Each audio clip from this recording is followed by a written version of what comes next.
Live from New York, this is the Harvey Hour. My name is Nathan Harvey, and as always, I'm joined alongside my dad, Stephen Harvey. How are you doing today on a very warm Friday in April? Yeah, April 14th. How are you doing today? I'm doing fine. I can't believe how hot it is this time of the year. Yeah. It's really something. Huh? It was mid to high 80s today. Yeah, We're still in the spring. Yes, in the 90s. This is not summer. This is supposed to be spring, not summer out here. But strange. It is very nice though. I do really like this weather. I would just tone it down with the humidity a little bit. I don't mess around with that. But let's get into our first topic of today's show. We're making our round one predictions. Now I know the play-in actually finishes tonight, but we'll sort of make our we'll include who we think will win tonight's matchups, because we didn't do very well in our picks. No. We each picked, or you picked the Hawks to move on only in the 8 seed, not the 7 seed. They are now the 7 seed. It's a whole mess. We did not do very well. I guess the only pick we had was, I think we each chose the Lakers to win, and that's like the only pick that we hit on. Yeah. So let's jump right into it. I will go first. So let's begin with our first round pick. We're doing the East. So I predict that tonight the Bulls will beat the Heat, and they are now the 8 seed playing the Milwaukee Bucks. I will pick the Bucks to win, and win pretty easily, win in 5. I think they only get one game. It could be early on. They may steal one on the road. Either game 1 or game 2, we'll have to see. But I do think the Bucks will take care of them. Bucks win in 5. All right, next one. Cavs, Knicks. Nobody has the Knicks winning whatsoever. I don't understand it. Julius Randle, there are question marks about him. It seems like he's good to go. He's going to try to make a return in game 1. I will take the Knicks, who are the 3rd offensive rated team this year. I'll take them to win in 6, and the Knicks get a little poke at the player that they wanted, Donovan Mitchell. They had to settle with Jalen Brunson, which is perfectly fine. He's been a phenomenal 1A or 2A on the Knicks, if you want to say Julius Randle's the number 1 on that team. However you want to spew it, but I think the Knicks go through Jalen Brunson. Julius Randle, he's your main big, but the team really flows through Jalen Brunson. I'll take the Knicks to beat the Cavs in 6. 76ers, Nets. This is going to be interesting. James Harden going up against his former team, which is always interesting. I will take the 76ers to win in 5. I just think, who do the Nets have that is really, all that? Who's going to slow down Joel Embiid? Now, the question mark is, what version of James Harden will we get? I think that's a big question. James Harden this year, I think, averaged over 20 points a game, along with, I believe he had double-digit assists. I'll bring up the number right now. 21 points, 10.7 assists. I believe he led the league in assists this year. Are we going to see that version of James Harden? Or are we going to see a guy that didn't shoot the ball very well, at least recently, and he's dealing with an injury, so we'll have to wait and see. And finally, get your broomsticks out. Celtics, Hawks, I got a sweep. Celtics in 4. Tell me one aspect of the Hawks that would mean that they could beat the Celtics. The Celtics are good on every facet of the game. Tell me one, where's the hole? Where can the Hawks execute that would make the Celtics lose a game? I don't see it. Personally, I don't see it. I'll take the Celtics in my only sweep. There's a little, in the West, I have no sweeps. Only sweep so far, I'll take the Celtics in 4 over the Hawks. Let's go Western Conference now. I picked the Timberwolves to win tonight against the Thunder. I don't feel great about that pick, but I will go with it. I don't care actually who it matters. Even in the East, if the Heat win tonight, I still think Bucks in 5. This one, same thing. Nuggets versus the Thunder or against the Timberwolves, I don't think it matters. I'll take the Nuggets in 6. I just think you have 2 bigs on the Timberwolves. You have Rudy Gobert, who's he's hurt. We'll see what that. I think he just feels a little butthurt that he got suspended for his punch of Kyle Anderson, but I don't think it matters. You have 2 bigs, Cat and Rudy Gobert. You have Kyle Anderson, who's a really good defender, and I think you'll see Anthony Edwards be his sort of normal self again, because that playoff game or the play-in game was just abysmal. We'll see how they play tonight, but I will take the Nuggets in 6. I do think the Timberwolves can get 2 games. Suns Clippers. Paul George probably won't play a single game in this series. I'll take the Suns in 5. I think Kawhi Leonard has one really, really, really insane game that they'll be able to push past the Suns for only one game, though. I just think with KD, with DeAndre Ayton, with Chris Paul, with Devin Booker, they are such a great team up front, and then they are also a pretty deep team. I'll take the Suns to win in 5. I'm not backing down. It may be an absurd pick, but I'm not backing down. I'm sticking with my original pick. There's a reason why I named that video. I'll take the Kings in 5 because I am taking the Kings in 5. Whether that's insane or not, we'll have to wait and see. But you're literally, the Warriors are going up against the number 1 scoring offense in NBA history. No team has scored more points per game in the history of the NBA than the Kings are this season. The Warriors don't play any defense. I know you'll come back in the last 7 games, or since the All-Star break, they were 3rd in defense. Oh, and also, Andrew Wiggins is coming back. Andrew Wiggins is going to play 20 to 25 minutes, and who knows exactly if his head's in the game or how he'll perform in his first game in 2 months at a playoff atmosphere. Jordan Poole, he's okay. He's going to get minutes taken away from him because they need to also put in Wiggins. They need to put in GP too, who's literally going to have to guard the number 1 clutch player in the NBA in De'Aaron Fox. Look it up. De'Aaron Fox, technically, based on the numbers, is the most clutch player in the NBA. You also have Domantas Sabonis, and the Warriors are not great with physicality. They are not. They are a small team who foul a lot and commit a lot of turnovers. Domantas Sabonis will run through that team. You're gonna have Draymond Green, 6'6", Draymond Green going up against Domantas Sabonis or Kevon Looney. Not great. The Warriors are a small team. They don't have that death squad they had last year. It just doesn't work like that anymore. They're not up to the same caliber they were at last year. I'll take the Kings to win in 5. That may be absurd, whatever the case may be. This is the matchup Dylan Brooks wanted. Lakers and Grizzlies. I'll take the Grizzlies to win in 6. Because once again, who is going to guard Ja? Who's guarding Ja? There's no one on the Lakers that plays defense well enough to slow down Ja. Ja's going to probably average between 25 and 33 points a game. Somewhere in between there. Plus, you have Dylan Brooks, who's extremely physical on defense, so you're probably throw him at LeBron. You have also the Defensive Player of the Year in Jaren Jackson Jr. He may guard AD or may even guard LeBron. The one little issue I have is they're out on Steven Adams along with someone else I'm forgetting. 2 of their really, really good. First of all, Steven Adams is a big man, and the other player's a really, really good defender. That's my only worry. But we'll have to see. I will take the Grizzlies in 6, and that's my East and West Conference picks. I'll allow you to make your picks now. Well, thank you. Okay, so I picked Miami to win tonight, and I'm not so sure that's going to happen. I see you picked the Bulls. That might be the better pick, but no matter what, the team facing Milwaukee is going to get hammered, because Milwaukee's got Giannis. And so I have the Milwaukee beating Miami in 5. Moving on to the New York Knicks and Cleveland Cavaliers, I agree with you. I don't know why nobody is picking the Knicks to have a chance in this series. I think they're going to win it in 7. I like Jalen Brunson and Julius Randle. If they can both go all seven games and be healthy, I think they're going to pull it out. Although Cleveland has a great defensive team, and they have Donovan Mitchell, so I think it's going to be a very interesting series. I think it will go 7 games, and I think the Knicks will pull it out. Philadelphia, Brooklyn Nets. I think Philadelphia wins in 6.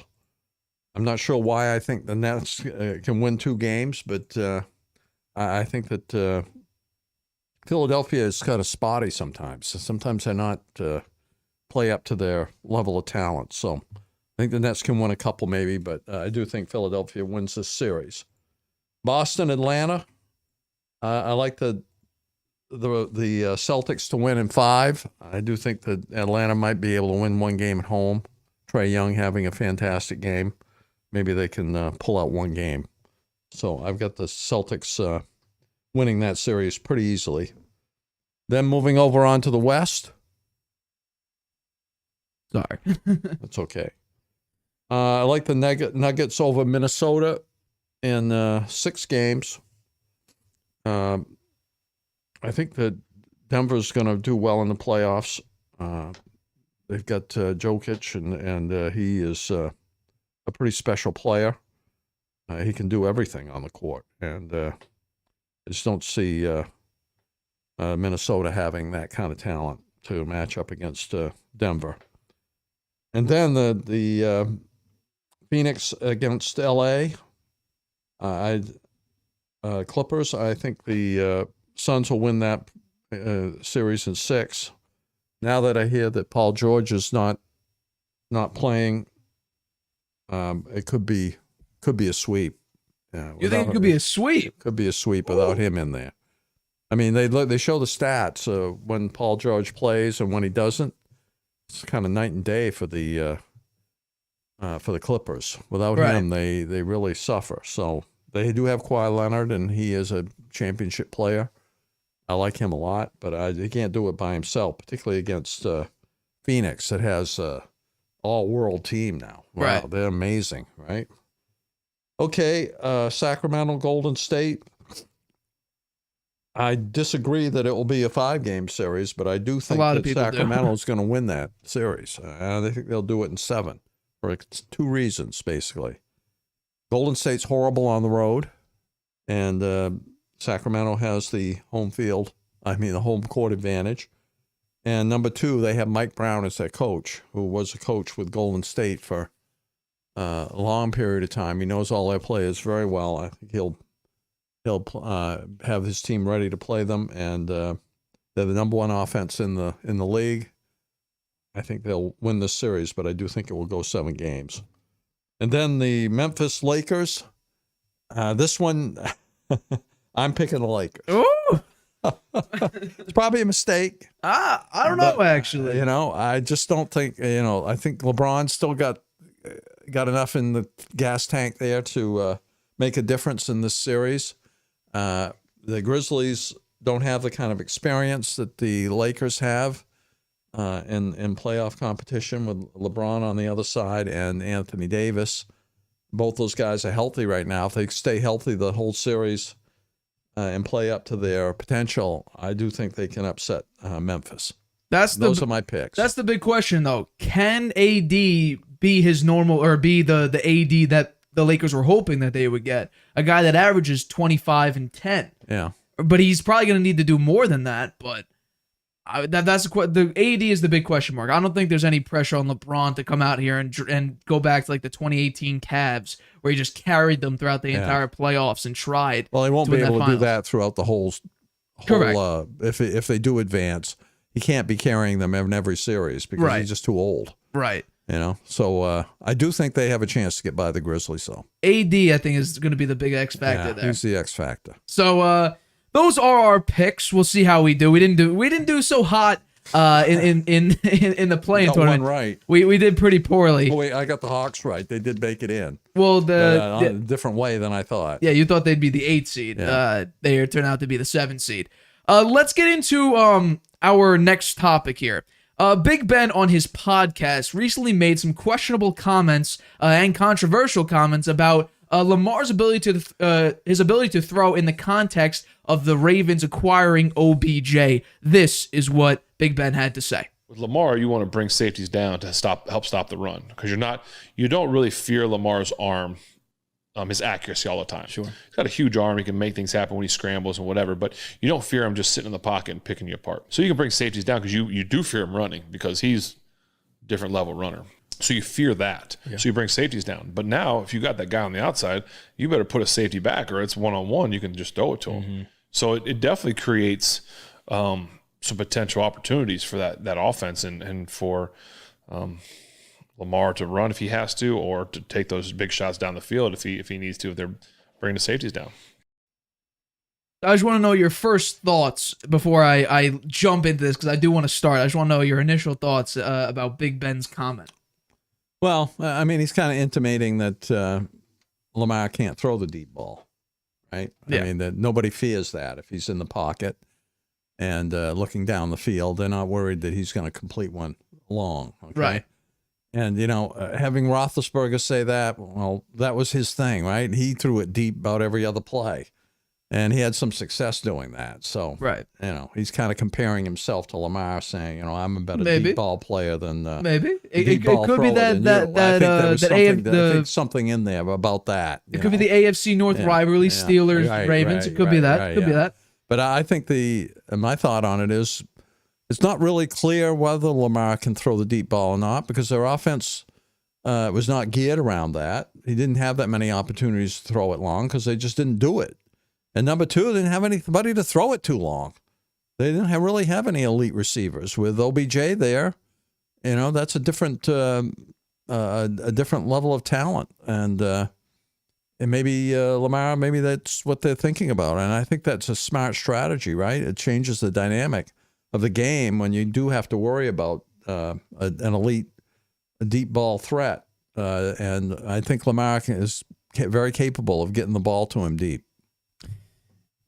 I want to jump in on this because I agree with Big Ben. Lamar, it's the same thing with Kyler Murray. His entire aura, his specialty, is based on his legs. If his legs go, he's done. His career is essentially over. The Ravens, and there's a reason why the Ravens, people said, oh, he got no wide receiver talent. First of all, no wide receiver would even want to go there. We've talked about that sometimes, talk about Lamar's contract.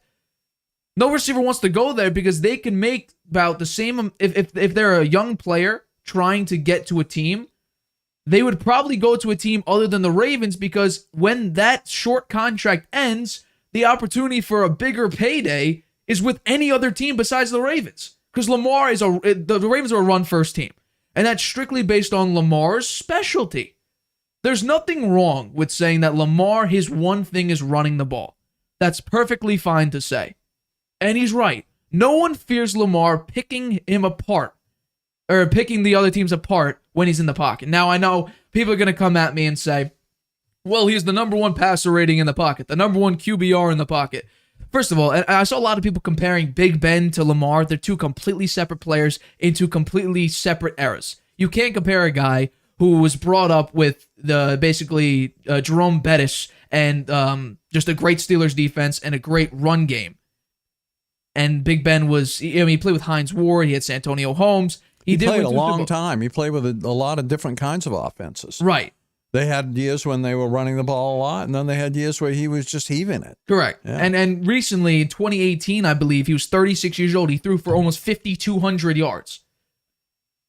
There's nothing wrong with saying this. In fact, I sort of believe it. If we take a look strictly at quarterbacks, here's the thing. People get at me for only relying on stats. So let's not talk about stats. Let's talk about strictly eye test ability to throw the football. So receivers, I'm going to say, are irrelevant. Just how accurate are you throwing it to whoever? Me and you? Someone else, someone random picked off the street? Quarterback's ability to throw the football. You tell me. I'm going to go down some quarterbacks. Whether or not these quarterbacks, I would probably take their ability to throw the football over Lamar. You say you agree with me or not. Josh Allen. Better than Lamar? Yeah. Would you take Josh Allen's ability? No, just ability to throw the football, accuracy, short, middle, deep. His ability to throw the football, arm strength. I don't know about Josh Allen. He throws a lot of picks in the red zone. Well, that's recently. Yeah. Well, his first couple of years in the league, he threw a lot of picks too. I say that's a toss-up between those two. He has a cannon though. Lamar doesn't have a cannon. Lamar can throw the deep ball. Okay. Well. So you disagree with me? That's okay. So who's next? A healthy Tua. Again, I think it's a toss-up. We saw what Tua was before he got concussed 3 times, and he looked pretty damn good. Maybe he's a little bit of a plus. Joe Burrow. He's a plus. Trevor Lawrence. Nah, I don't think so. Ooh, no, I think you're wrong there. Patrick Mahomes, I'm going to say, obviously. So Justin Herbert. Come on. Yeah, I guess so. Russell Wilson. Now I know people are going to say he had a horrible season. We got to remember he was I think he has the highest passer rating in NFL history for his first 9 years. He has over 100 passer rating. Yeah, I guess so. And that's throwing it to like Doug Baldwin. Again, Lamar hasn't had a chance to really throw the ball a lot. No, we're just talking about just ability, accuracy. accuracy. I don't arm know. talent. I don't know what Lamar's capable of doing. Jalen Hurts. Jalen Hurts. Yeah. Not a big enough sample size with him. We're doing with the sample size we have. Okay. Ability to throw the ball. I would take Jalen Hurts. Maybe he's a little bit ahead of Lamar. People are going to disagree with me. I'm going to bring up this stat. This guy completes almost 67%. The next two guys complete almost 67% of their passes. Dak Prescott. I give Lamar the over him. Okay, fair. Kirk Cousins. He has, I think it's 66.9% completion percentage. Yeah. So he's accurate. I'd probably give him a little, just a hair over Lamar.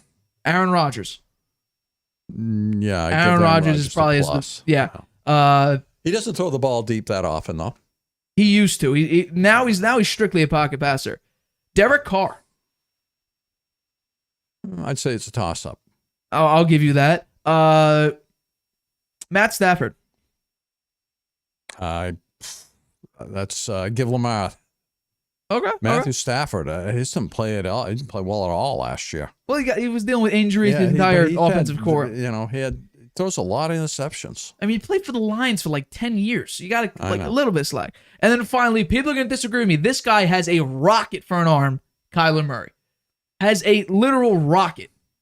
Now, we have recency bias because he played horrible this past year and got hurt. I think that's a toss-up. Toss-up. So I have about 12, 13 quarterbacks that I would put arm talent-wise ahead of Lamar Jackson. You're probably right. So that means he's slightly above average in arm talent. Now we can go about who he doesn't have. First of all, Marquise Brown, Hollywood Brown, was a 1,000-yard receiver. So you can't say he has nobody. He has a 1,000-yard receiver. And people bring up his drops. He wasn't even close. Every single year he was with Lamar. Not even close to the most drops in the league. Hollywood Brown better. Maybe he made Hollywood Brown better. He went to Kyler Murray, who no one respects anymore. I guarantee you. How did he do when he went to the Cardinals? He was dealing with an injury, but based on his yards per game, he would have had over 1,000 yards again. He had 700, I believe, 8 yards this season, playing 12 games, starting 10 of them. So he would have had another 1,000-yard season because he averaged about 59.1 yards per game. So he would have had another 1,000 yards. Hollywood Brown, people had a drop issue, yeah, but he never he wasn't even near the league lead in drops. Devontae Adams led the league in that category a couple times. No one says anything about him. Now, I didn't put Jimmy G here because I would take Lamar 50 times over Jimmy G. And people are going to say his running ability. That's what I'm saying. Lamar his athleticism is number one in the league. But his athleticism opens up the passing game for him too. I mean, when he's back there running around, that makes it harder on the defensive backs to cover the receivers. And so I think he's completed a lot of passes because he was back there. A lot of passes. Around. He averages 24 attempts a game. That's terrible. 24 pass attempts. He averages but all those attempts, 16 completions about. 15, 16 completions. So I bet half of those completions are not pocket. They're not in the pocket. I bet he's on the run when he throws the ball. He very well could be. Yeah. I don't know that for a fact. And here's another thing. We say, oh yeah, but what about in-game? How about you show some actual facts? Look at the Bucs-Ravens game just this past year. The first half, they threw it significantly more than running the ball. They were losing 10-3 to that Bucs team that went 8-9 and looked horrible. They ran the ball in the second half. They took care of the Bucs. So his ability to throw the ball against a defense that was very lackluster this past season in the Bucs defense, and an offense that couldn't move the ball in the Bucs offense with Tom Brady, he was losing 10-3 when they primarily threw the ball. So I don't want to hear it. Like that's the most recent observation that we have of the Ravens trying to say, hey, Lamar, your objective is to primarily throw the football, and they were losing 10-3. Didn't even put up a touchdown. Put up a field goal. So I don't necessarily disagree with Big Ben because I don't think, defensive coordinators and head coaches are not going in saying, okay, we need to take away Lamar's ability to throw. Let's get significant pressure. They're like, we have to contain him in the pocket so he doesn't run and beat us that way. Yeah. So, I don't know. Call it a hot take if you will, but it is what it is. Yeah, you're probably right. I hope I am. But we're going to take a break. But coming up, the Texans are reportedly not a lock to draft a quarterback at the number 2 pick. That would be a mistake. Probably. And we also showcase our mock drafts version 2.0, which is picks 11 to 20. We discuss and showcase that right after this. Oh, boy. Introducing video podcasts on Spotify. Transform your storytelling into a show everyone can watch Or listen to. Easily upload your video through Anchor, Spotify's free podcast creation tool. So whether you're showing off a new recipe Interviewing an exclusive guest, or uncovering the next mystery, you can now reach a whole new audience with Spotify. podcasting just became more than audio. Create with Anchor, watch on Spotify. You have a lot to say. Maybe you've thought, I should start a podcast. Meet Anchor, the easiest way to make a podcast ever. It's a powerful mobile app and web tool that lets you record a podcast anywhere and distribute it everywhere. It's great whether you're a seasoned pro or just starting out. And it's 100% free. You can record your show straight into Anchor on your phone, iPad, or the web, using any mic you want. Record alone or with friends or co-hosts anywhere in the world. You can add background music and transitions, and your listeners can send you voice messages that you can incorporate right into your next episode. If you want to produce your show using another app, you can upload your own audio directly from web or mobile, and still take advantage of Anchor's totally free podcast hosting. Once your podcast is ready to publish, Anchor can automatically distribute it to every major podcast platform. That includes Apple Podcasts, Google Podcasts, and Spotify, so your listeners can hear your show wherever they want. And on the web, you can see detailed analytics about how people are listening. Plus, you'll get a great-looking profile page where anyone can listen to your podcast or subscribe to it. And if you want to ask your audience to support your work, Anchor makes it easy to collect monthly payments from the people who love your podcast and want to see it grow. You really don't need a recording studio, expensive equipment, or a bunch of technical knowledge to deal with a podcast feed. Just get started and join the diverse community of podcasters already on Anchor. We can't wait to hear your podcast.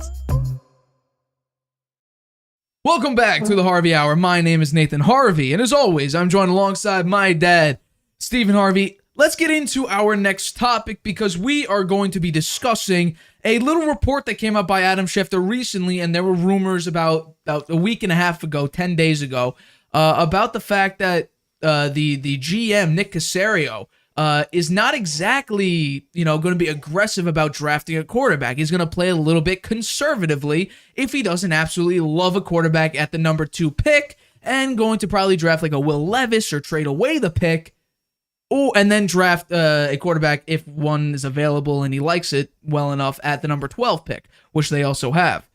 So I want to ask you, do you think the Texans should trade away the number 2 pick, draft Will Anderson or any other player, or should they do the smart thing, in my opinion, and draft Bryce Young, CJ Stroud, whoever at the number 2 pick? I think they should draft a quarterback. I think if they trade the pick away and they want someone like Will Anderson, he won't be there. Right? Will Anderson's going to go very high, I think. He's one of the best players in the draft. So I don't think he'll be there if they trade down very far. And who's going to want to trade up? Who's going to want that number 2 pick? I'm not sure. A lot of there have been a lot of calls about the Cardinals at number 3. So it could be, I don't know, Colts, Raiders trying to get their quarterback potentially. Yeah. So, well, I think the first 4 quarterbacks are Young, Stroud, Levis, and Richardson. okay. And I don't think that any of the 4 will be there very long. I think they'll be gone.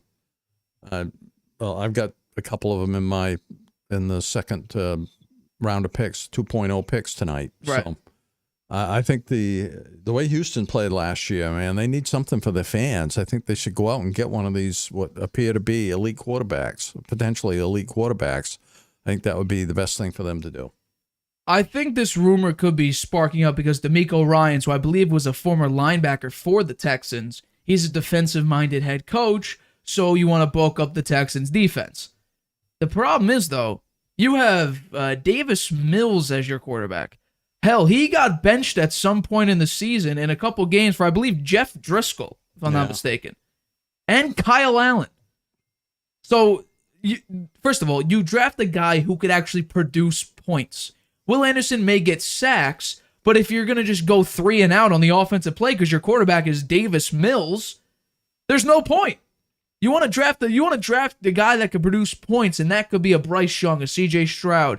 I don't think they'll draft Will Levis or Anthony Richardson because I just don't think that. I mean, if you're at the number 2 spot, it's going to either be Bryce Young or C.J. Stroud. Yeah, Those I are think probably so. the 2 best quarterback prospects overall. Anthony Richardson's obviously the most athletic, but throwing the ball, pocket presence, ability, stuff like that.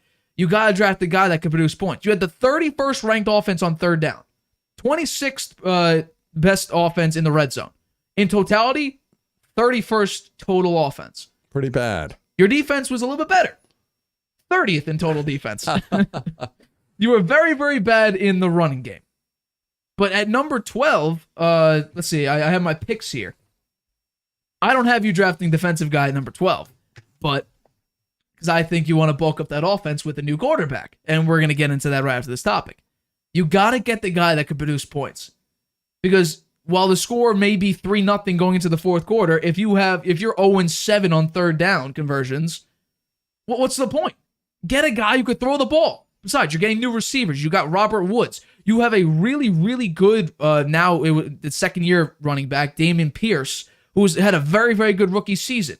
You have young guys who could produce. Robert Woods isn't young, but you had a quarterback there with an experienced wide receiver in Robert Woods, who's primarily a 2. I have them, spoiler, I'm having them draft a wide receiver. So you will have another young wide receiver. Like, there's some talent there. You've been making a lot of offseason moves.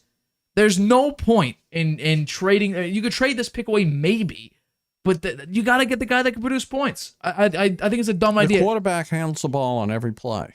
Yes. You need somebody. If your team stinks and there's a great quarterback available to pick, or potentially a great quarterback to pick, you should do it.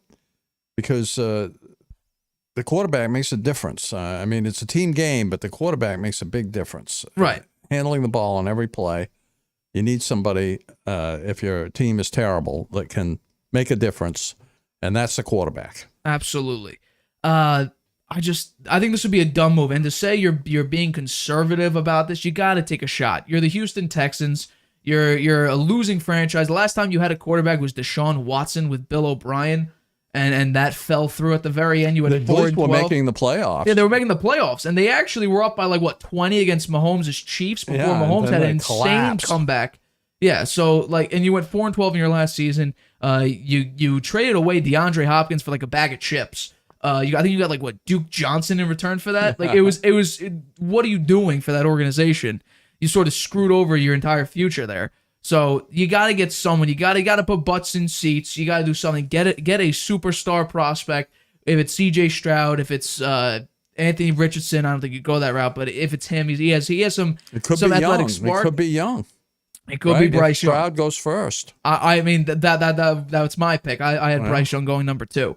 So it would be so stupid for you to pick anyone else but a quarterback. If you go Will Anderson, yeah, great. He'll get you what?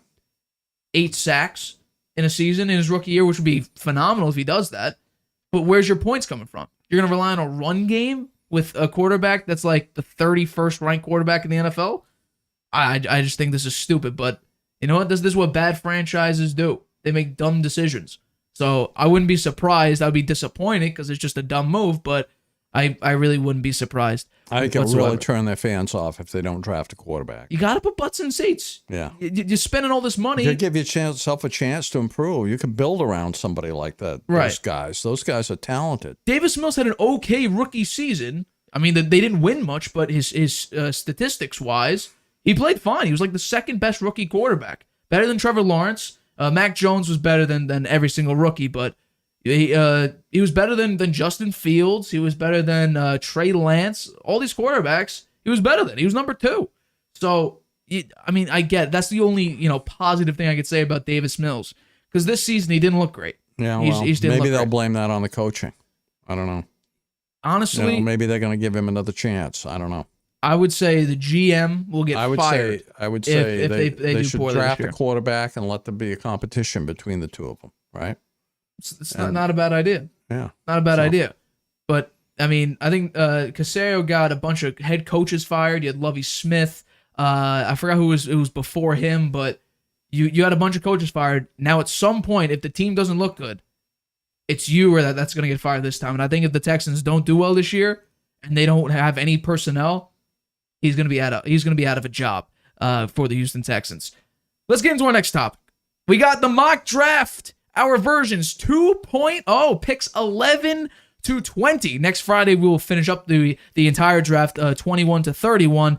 I believe I will start, if I'm not mistaken, with this draft. Let's see who we got up. There we go. Nathan's mock draft 2.0. We brought the music back. We got the music going. Let's begin with our first of the picks. Let's go. Pick 11, the Tennessee Titans, with Mike Vrabel.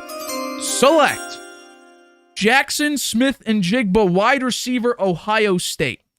Now, originally, I had Lucas Van Ness, who's an edge rusher from, I believe, Iowa. And then I realized their wide receiver core is not great. You lost A.J. Brown last year. You started Treylon Burks, who, first of all, in training camp, there were times where he needed to sit down and maybe leave training camp due to health concerns. He couldn't get through the practice.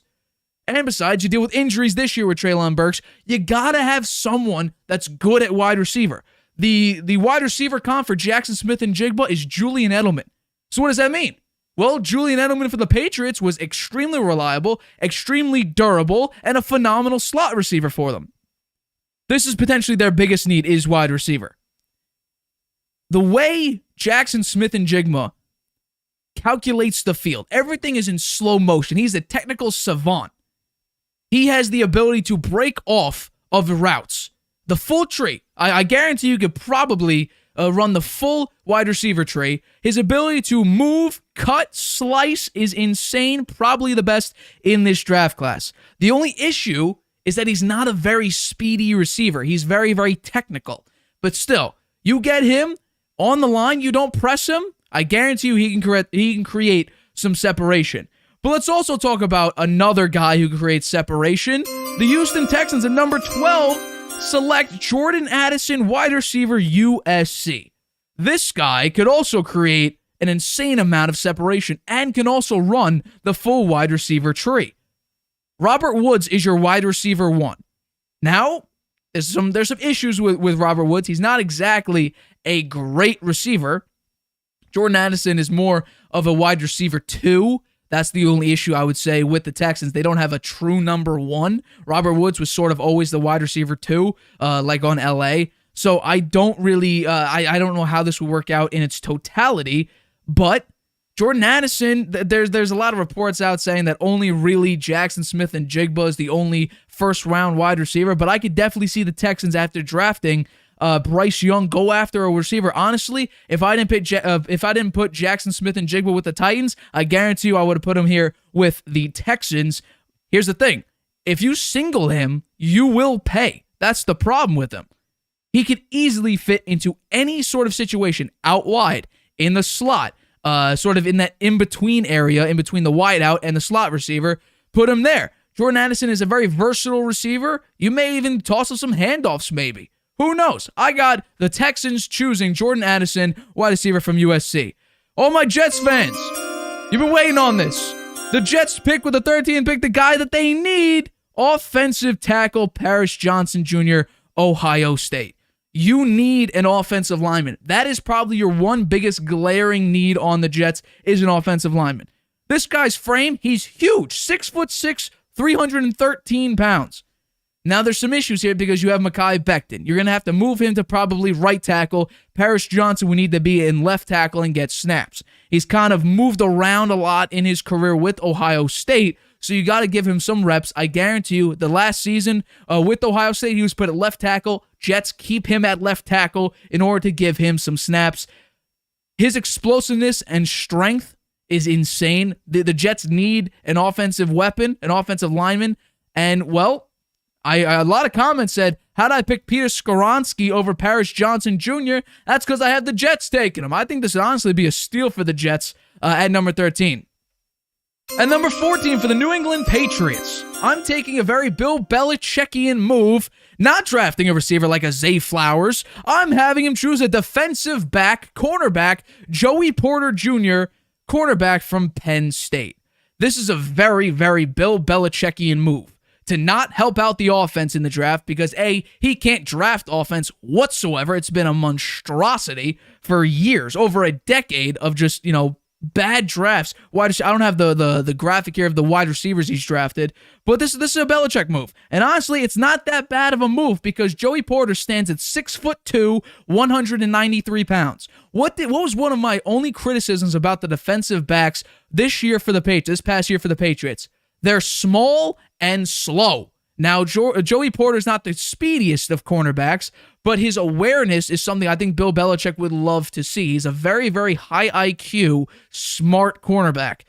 He has a tremendous wingspan, and he's second in forced incompletion. Percentage this past season with Penn State.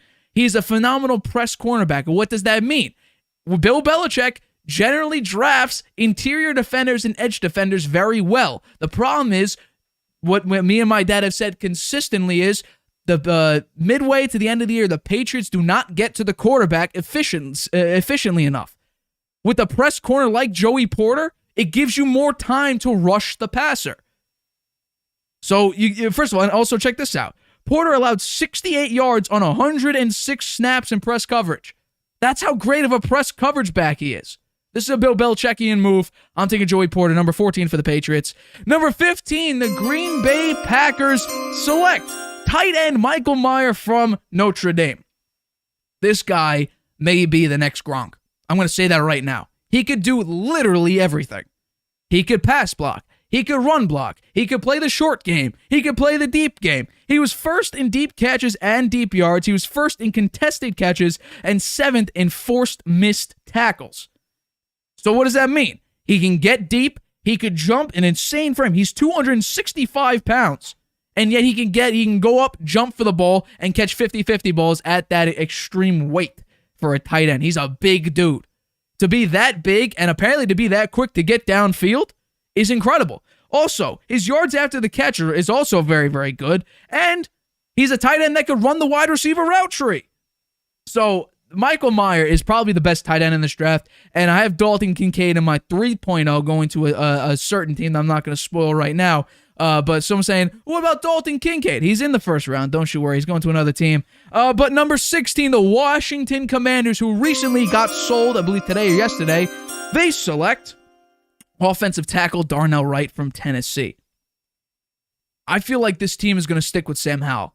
They may draft a quarterback in the later rounds, but Ron Rivera and this organization, at least Dan Snyder, they sort of want to go with Sam Howell to see how he does. I believe they also have Jacoby Brissett, which is... Yeah, the team was sold, yeah. Well, I'm saying, we're talking about, previously, they seem like they're going with Sam Howell. He was fourth in pass block efficiency, so he's a very good pass blocker. You look at the game against, I believe, if I'm not mistaken, you go up against Alabama, I believe they played. He shut down Will Anderson. And Will Anderson is arguably the number one prospect in the big board. So he was able to slow down Will Anderson, and basically, he was a no factor in that game. He could play basically every single position on the offensive line. He has a ton of experience. He played almost 2,800 snaps with full years starting both at left and right tackle. He played either side. So you put him, you show what he did with Will Anderson, who is arguably, people are saying, the best talent in this draft. I think this is a pretty good pickup for the Commanders if they honestly are going to stick with Sam Howell. I think that's a mistake, but I'm just reading the writing on the wall, and I'm believing in what the team is saying. I could be wrong here, but I think if you're going to stick with Sam Howell, get him arguably one of the best and most versatile offensive linemen in this draft. Number 17, the Pittsburgh Steelers select Brian Branch, safety of Alabama. You talk about high IQ, this player is incredibly high IQ. Nick Saban, good defense. You got Mike Tomlin, a very, very smart head coach.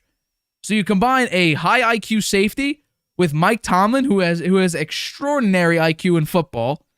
I think this is a match made in heaven. He was 4th in forced incompletions, 5th in run stops, and 9th in missed tackle percentage. So what does that mean? He could play all over. You could bring him down in the slot, which he actually did a lot of. He was a slot safety who will guarantee you he'll help in the pass and the run game defensively. He's a run stopper. He's a pass breakup machine, and his size is incredible.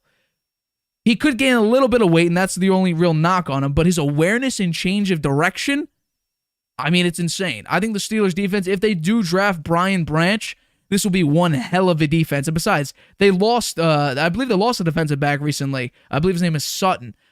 So you want to add another piece there, sort of the Bill Belichick thing. You lost a cornerback, draft one. Here you go. Brian Branch, safety for the Pittsburgh Steelers at number 17. Number 18, the Detroit Lions with Dan Campbell select Brian Brees, defensive tackle from Clemson. Now, you had him going at number 10, I believe, to the Eagles, if I'm not mistaken. It was 10 or 8, I forget. But, number 10, okay. Brian Brees is extremely versatile. He can line up basically anywhere on the defensive line. He fits the role of any position on the defensive line. His size with flexibility and his explosive burst, I mean, that could bother an offensive line easily and disrupt the offensive flow. So it depend if his draft report is true and he brings that to the NFL, you may need to double him as a rookie, which would be very, very impressive. The only problem is he's not as refined as probably some other defensive linemen. But I think with Dan Campbell, he's a motivator. I guarantee you put him with Dan Campbell, Brian Brees will be motivated, and I think that refinement could come.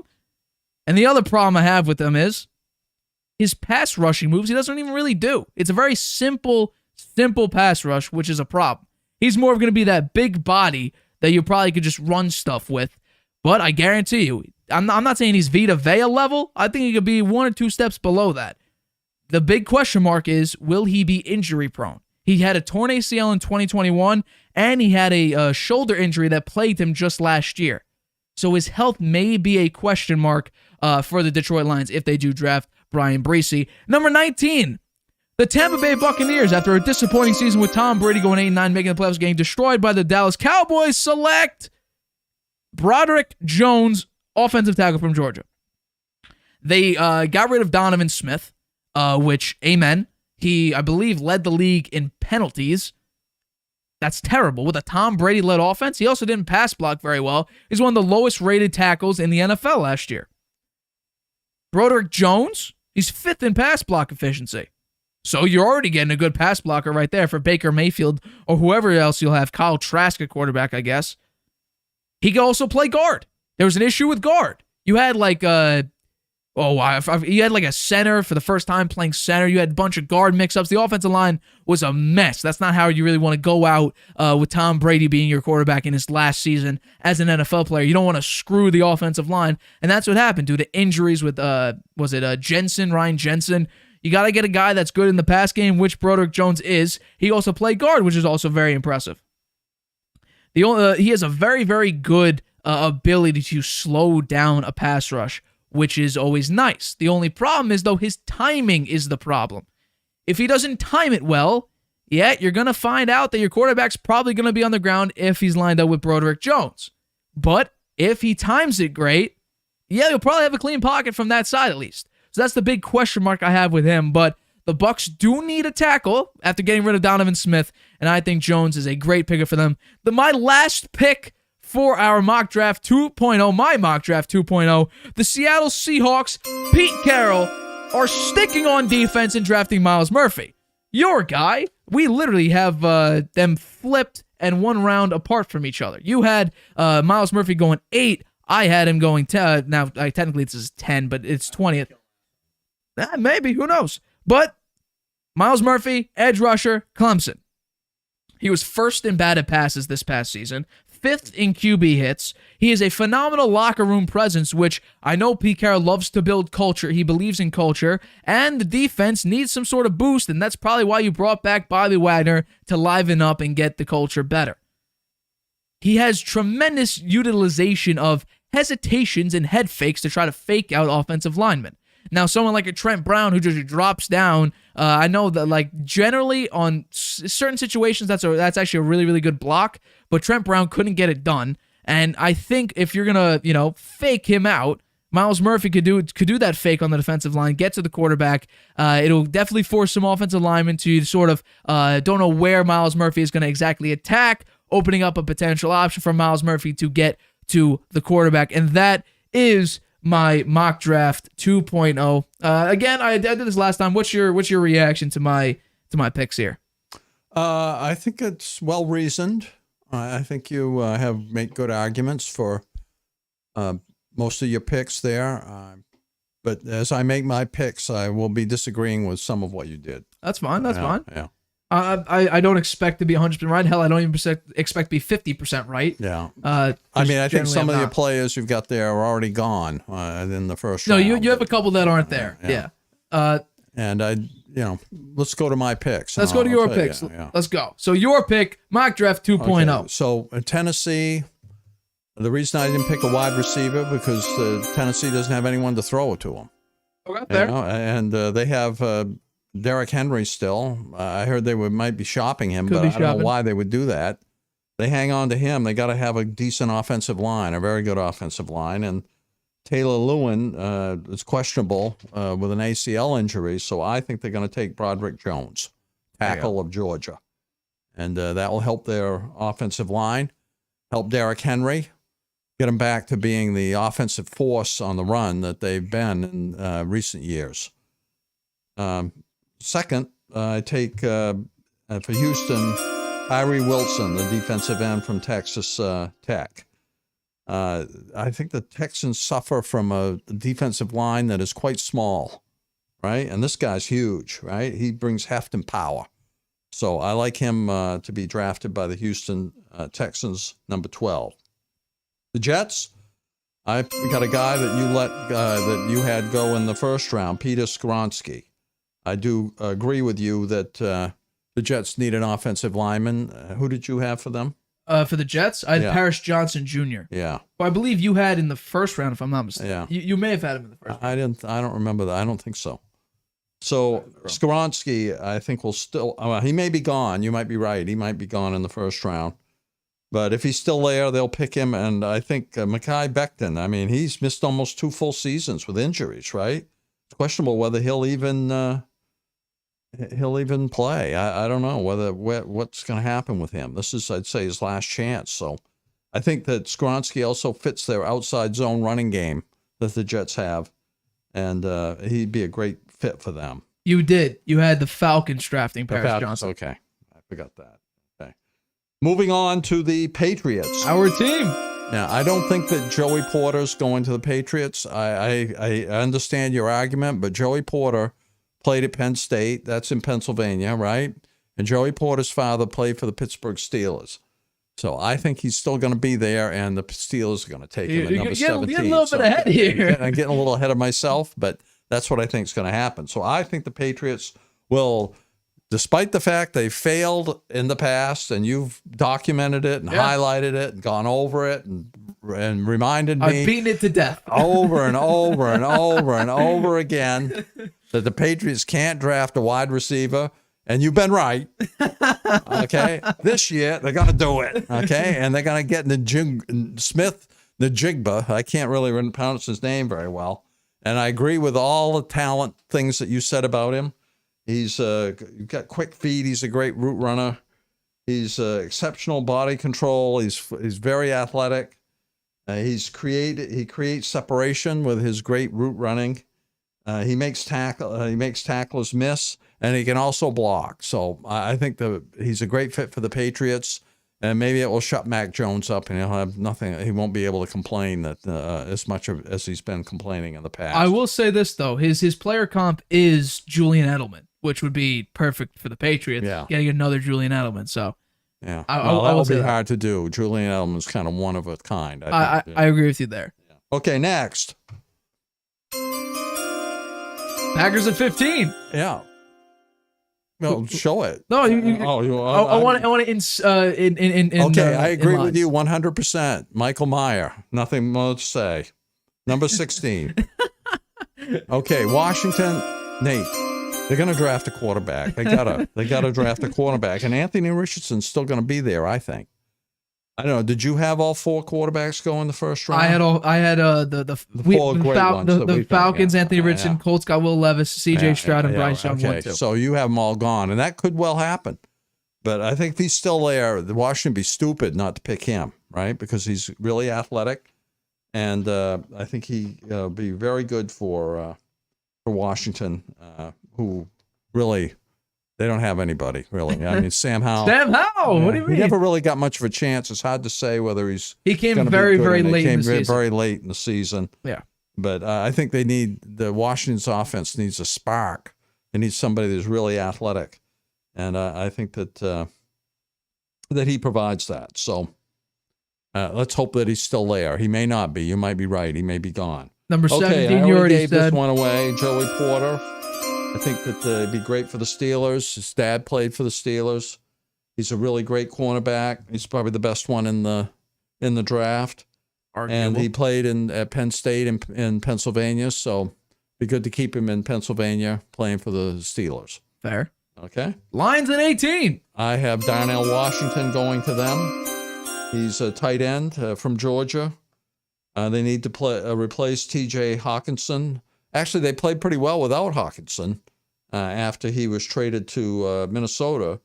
But I think they got to have a good tight end, and this guy's got size and speed, and he's a really good blocker. So I got him going to the Lions at number 18. Number 19, Tampa Bay Buccaneers.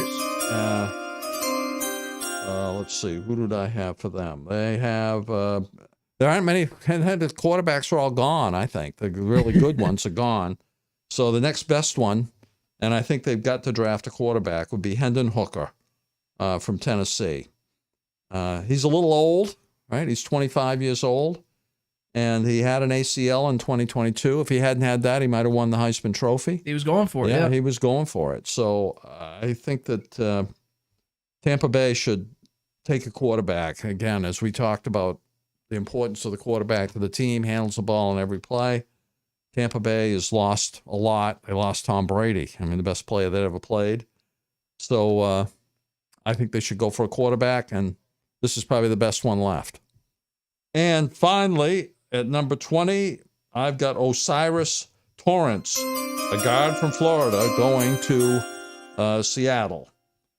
Seattle's got real potential with their run game with Kenneth Walker 3, right? He really showed something last year, and he was only a rookie. Right.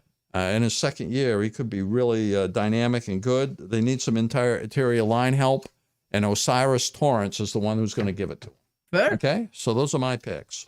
I think we each have some pretty good picks in this draft. I do think... I think it's the order that it's going to... Some of these players may go sooner. Well, You know? they could. I mean, maybe Joey Porter might go in the first round. I don't see that. I think Devin Witherspoon, who I have going to the Raiders, and Christian Gonzalez, who we each have going to the Lions at 6. I think those guys are probably better prospects than Joey Porter. But Bill Belichick might draft Michael Mayer.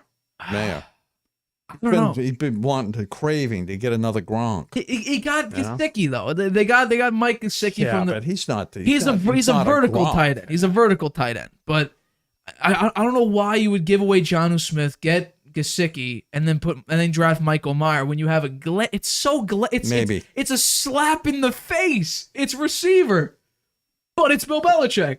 So that's why I went with Joey Porter. It's a Belichickian move. Yeah. To go cornerback. Hell, he may even go Brian Branch if he thinks like it's sort of that safety IQ thing because he loved Devin McCourty, loved him. Yeah. So he may need to find a replacement for him. Although I think Duggar and Phillips are perfectly fine safeties. Yeah. But I don't know about Phillips, but I do think Duggar is he's really good. Duggar is very good. But yeah, that does wrap up our draft. Oh, I'm sorry, I got one more thing to talk about. Sure. We're going to end things. Go with it. Okay. You'll see tonight I have a Boston Red Sox jersey on. Yep. I'm a longtime Red Sox fan, a lifer. Right? Followed them for many, many years when they didn't win anything. You want a solo screen? Is this your monologue? Yeah. No, you can. No, go monologue. Oh, well, thank you. So, last year, the Red Sox, I got to say, were pretty poor. Wound up in last place in their division. They really didn't have much. They thought they were. I think they think that there's some magic formula with data and with formulas and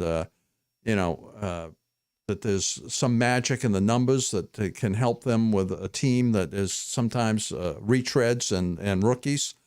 I got to tell you something. You got to have good pitching. You want to win in the American League or in Major League Baseball at all. You got to have good pitching, and the Red Sox don't have it.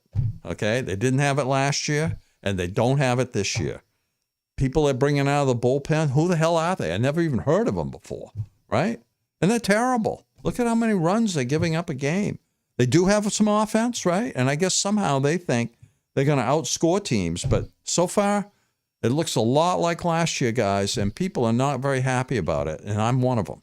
Okay, to lose to Tampa Bay 4 in a row. Last year they couldn't beat anybody in the American League East, right?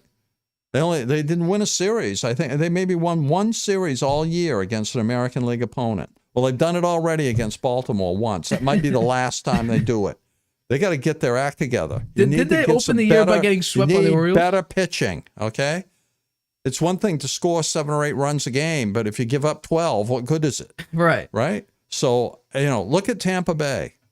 They're a low-budget team. That's what the Red Sox, they crave to be like Tampa Bay. They want to have the low salary.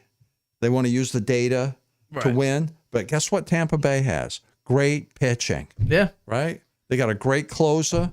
They got a bunch of really good starters. They put their money into the pitching. Yeah. Right? They've got decent hitting. They got some decent hitters, but actually, I'd say the Red Sox have better hitters overall. But it doesn't do you any good if you give up 8, 9, 10 runs a game. Right. So listen up, guys. Go get some better pitching. Well, I have a little update because the Red Sox are playing right now. Oh, yeah? They're playing the Angels. Yeah. Former Red Sox, Hunter Renfroe. Yeah, well, he killed them last year, right? That was a mistake. Why did they give him up? Well, he's begun doing it again. Oh, yeah? He hit a home run? Red Sox down 2-0. Yeah. Hunter Renfroe, 2 RBIs. Huh. So, Tanner Houck's on the mound. 1 inning pitch, 2 hits, 2 runs, 1 walk, 1 strikeout. I don't know. Could be a long season. It is going to be a long season. I will never give up on the Red Sox. I mean, I followed them till they finally won a world championship in 2004. And that was a long, long, long, long, long wait, right? It was worth the wait. But now, what are you trying to do? I don't understand it. It makes no sense. It's some sort of weird thing they think with the data that they can win this way. But they proved last year they couldn't do it. And so far this year, they're off to the same kind of start with the same kind of formula. It doesn't work. Go get some decent pitching.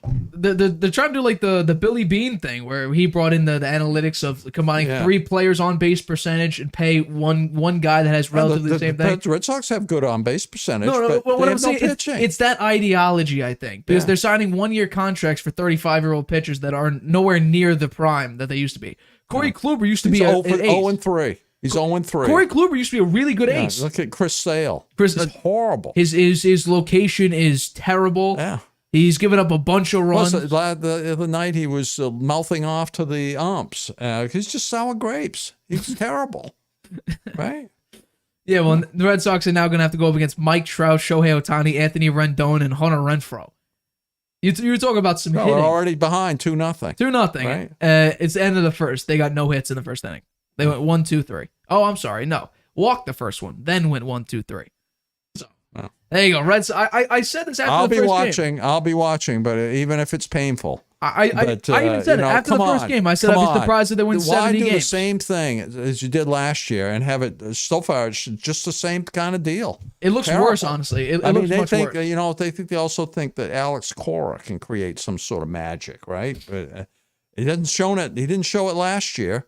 He keeps throwing those pitches out there. Brazier, he was horrible last year. They re-signed him this year. They re-signed him. He's out there giving up the gopher ball. Yeah. Yeah. So I don't know. Looks like a long season. Another last place finish. I told you after the first game, I'd be surprised if the Red Sox win 70 games. Yeah. And I'm being vindicated right now with just how bad they've been playing. But we'll see. The Red Sox are in some deep water. They're not really trying to get themselves out of it, to be honest with you. Doesn't seem like it. But hey, at least history won't come against the Red Sox. It'll come against whoever the Rays are playing next. The best start in MLB history is 13-0. They tied it with the Red Sox. Who are they playing tonight? Tampa Bay. That's a good. I don't know if they are playing tonight. If they are, I mean, Tampa Bay's they're losing. Blue Jays 1-0. Oh, well, okay. Well, they're finally playing a really good team, right? You I would mean, think. so far they Let's see. started the season against really poor teams. I think that's one reason they've won all these games. You got Jose Barrios pitching. He's doing all right. 2 innings pitched, 3 strikeouts, no hits, no What's balls, the no score? runs. 1-0 in the bottom of the second. So that's nothing.